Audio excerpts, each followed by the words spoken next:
The Curse of Labubu. The toy shop sat at the end of a cobblestone street, tucked between shuttered cafes and dusty bookstores. Its windows glimmered faintly in the drizzle, and a wooden sign above the door read, "Mrs. Bellamy's Curiosities."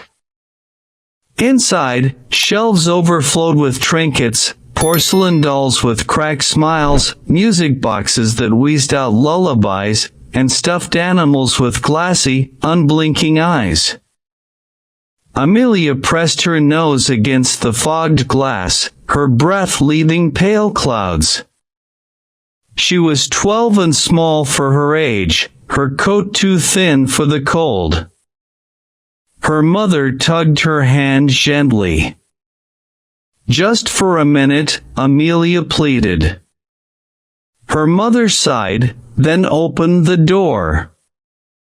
The smell of old cedar and lavender oil filled the shop. A tiny bell tinkled as they entered, and Mrs. Bellamy, the wrinkled shopkeeper, appeared from behind the counter. She moved slowly, her back bent, but her eyes gleamed sharp and bright. "Looking for something special?" she asked. Amelia nodded shyly. "A doll." Mrs. Bellamy studied her for a moment, then turned toward the farthest corner of the shop. She disappeared into the shadows, and when she returned, she carried a small, peculiar figure. It wasn't like the porcelain dolls Amelia was used to. This one was made of soft plush, with long rabbit-like ears, mismatched button eyes, and a toothy grin that looked almost alive. Its fur was a patchwork of pastel colors, lavender, cream, and pale blue. "This is Labubu," Mrs. Bellamy whispered, setting the doll on the counter. "He doesn't like just anyone. But I think he likes you." Amelia reached out cautiously, brushing her fingers over the soft fur. The doll felt warm. She smiled. "I love him." Her mother frowned at the price tag but bought the doll anyway. Something in the way Amelia's face lit up softened her heart. That night, Amelia placed Labubu on her pillow. She whispered secrets to him, just as she had with all her toys. "I'm glad you're mine," she said, curling up beside him. The doll's stitched smile seemed whiter in the dim glow of her nightlight. She dreamed of a dark forest. The trees swayed as if breathing, their branches curling like fingers. In the clearing stood a figure with long rabbit ears and button eyes, smiling at her. "Come play," it whispered in a voice like creaking wood. Amelia woke with a start. Labubu sat on her chest, his glass eyes glinting in the moonlight. The dreams came every night after that. In them, Labubu grew taller, his stitched grin stretching wider. He showed her places she'd never seen before: foggy lakes, abandoned mansions, endless carnival grounds lit by flickering lanterns. Amelia began to sleepwalk, her mother finding her in the hallway at odd hours, clutching the doll tightly. "Sweetheart, maybe you should put him away," her mother suggested one morning, worried by the dark circles under her daughter's eyes. "No!" Amelia cried, clutching Labubu to her chest. "He's my friend." Mrs. Bellamy's words echoed in her mind. "He doesn't like just anyone."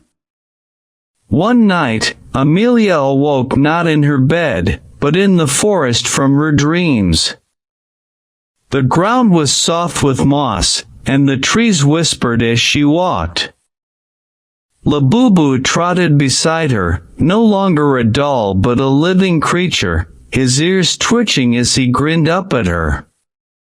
"Where are we?" she whispered. "Home," he said. The forest was beautiful but strange. Lanterns hung from branches, glowing with soft blue flames. Shapes moved in the shadows, other toys, stitched and stuffed, watching her with glassy eyes. Labubu led her to a towering oak tree with a door carved into its trunk. "This is where you belong," he whispered. She hesitated. "I don't understand." "You were lonely," he said. "You wished for a friend. I heard you." Amelia's heart pounded. I don't want to stay here forever." Labubu tilted his head. His grin faltered. "But I made this world for you. No one here hurts you. No one yells. No one leaves." Tears filled her eyes. She wanted to go home, to her mother's warm hugs and the smell of pancakes in the morning. "I want my mom," she whispered. Labubu's button eyes glistened. He crouched low, ears drooping. "If you go back, you'll forget me." "I'll never forget you," she promised. The forest faded. Amelia woke in her bed, sunlight streaming through the window.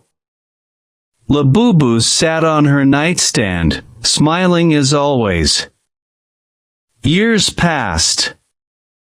Amelia grew older, but she never forgot the dreams or the strange forest.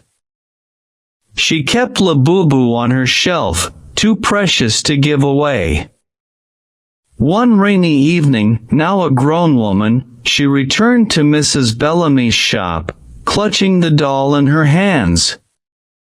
But the shop was gone. The building was boarded up, the sign faded to nothing. She stood in the rain, holding Labubu close. For a moment, she swore she felt him move, his ears twitching against her cheek. And deep in her dreams that night, the lanterns of the forest flickered once again. Labubu was waiting, smiling in the shadows.